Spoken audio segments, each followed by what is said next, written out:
All right, guys, if you've got one of these GE profile ice makers, that's the side reservoir over there. And if it quit working, I'll show you the easiest thing to check first. And I'll show you what I found on this. So we've got water in this. This is my neighbor's ice maker. And she really likes this thing. We've got some water down there. She did admit she didn't clean it ever until it quit working. It finally quit working, and everything looked fine just by visibly looking at it. But when you turn it on, what happens is you can hear that, you know, the compressor's turning. It'll run like this. It says making ice. And it'll run for a little while and then it'll quit. Now, the first thing I did, I noticed that even with water in it, I didn't see any water traveling through these hoses right here, coming from the pump, which is this right here. That's the little water pump. So when I didn't see any movement in the water in these hoses, I suspected the water pump wasn't working. So I cut the wires. I've got my multimeter hooked up. We are getting 12 volts. So the next thing I want to do is pull this pump out and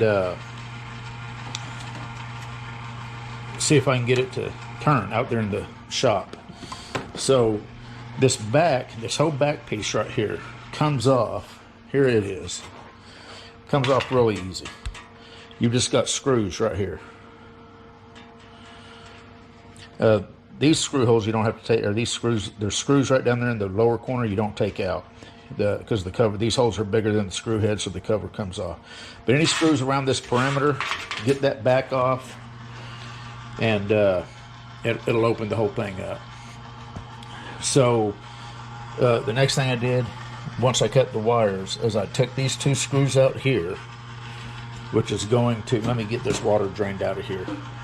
I've pretty much troubleshot this already. I thought I'd show you guys because I know a lot of people's got these ice makers. I'm gonna let the water finish draining, and then after you take these two screws out, you pull the pump out, you pull this little rubber sleeve off, and then the pump will be exposed.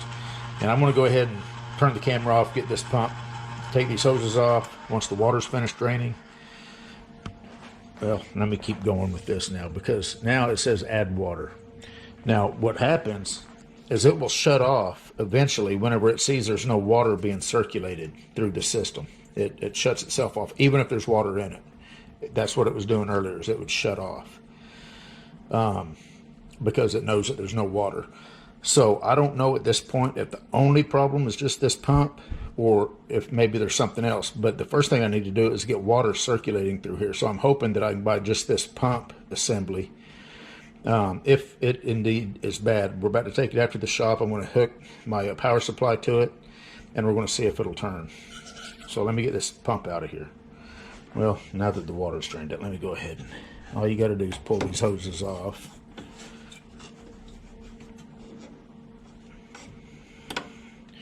And there's the pump. Let me pull the sleeve off. Here's the pump. Pump/motor. So let's go out to the shop. Alright guys, so here's the pump assembly. It does have, it looks like a part number. It's a 12 volt DC little motor. Water pump KPW26C, and then it's got the same number down here with a dash 12C2. So it's just a little 12 volt motor. And then the black piece right here is the actual pump. So let's get this hooked up and let's see if we can get it to move.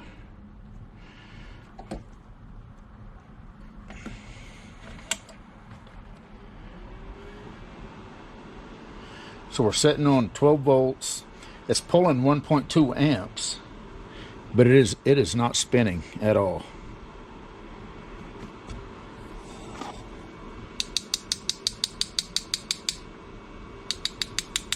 You can see it's rusted down here.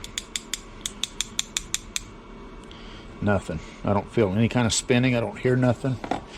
It's pulling a little over an amp. Just out of curiosity, If it's pulling current, that means that there's going to be heat being generated.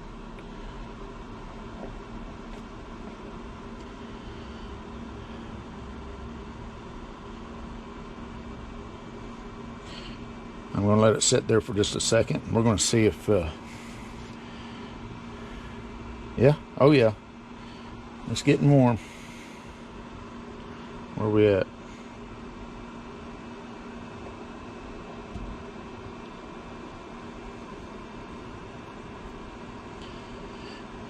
See the metal part getting warm and the black plastic is staying cool.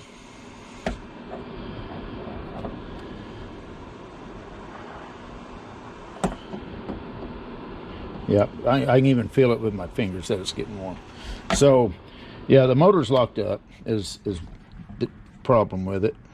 At least a problem with it. Now, like I said, whether or not this is going to be the only problem, I don't know. I suspect it is. Probably what's happening is since it's not circulating the water, it runs for a little bit. When it finally realizes, okay, there's no water, it shuts off. And that's what they're complaining about. That's what she's complaining about, my neighbor. So I'm going to see if I can order one of these, and whenever we get it in, I'll turn the camera back on, showing how to splice it in, get it all hooked up, and then we'll see if it's going to work. Anyway, till then. All right, guys, so I got the new pump in. I've already got the wire spliced. This is an aftermarket pump. This is the factory one here. The only real difference that I can see is you can see how small the hole is here compared to this one. Don't know if that's going to be a deciding factor. This one was $15. This one, I saw it anywhere from $50 to $80 for that. People have used this in other ice makers, so I would think that if it works in other ice makers, that it should work in this ice maker also.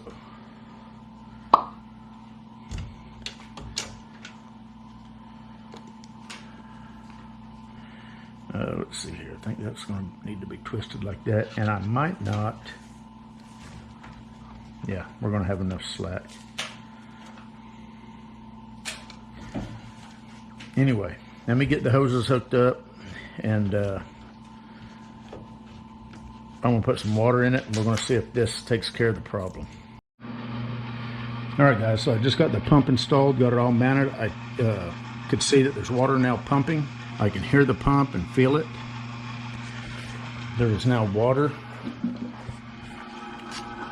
You can see water flowing right there. So I'm sure here in just a second, it'll start churning out ice again. So we're going to let it run and see if we can get some ice popping out of it. All right, guys, got it all put back together, pump's in it, and she's making ice.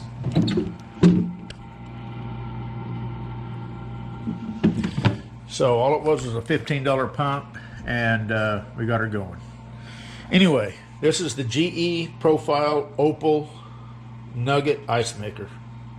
You guys take care.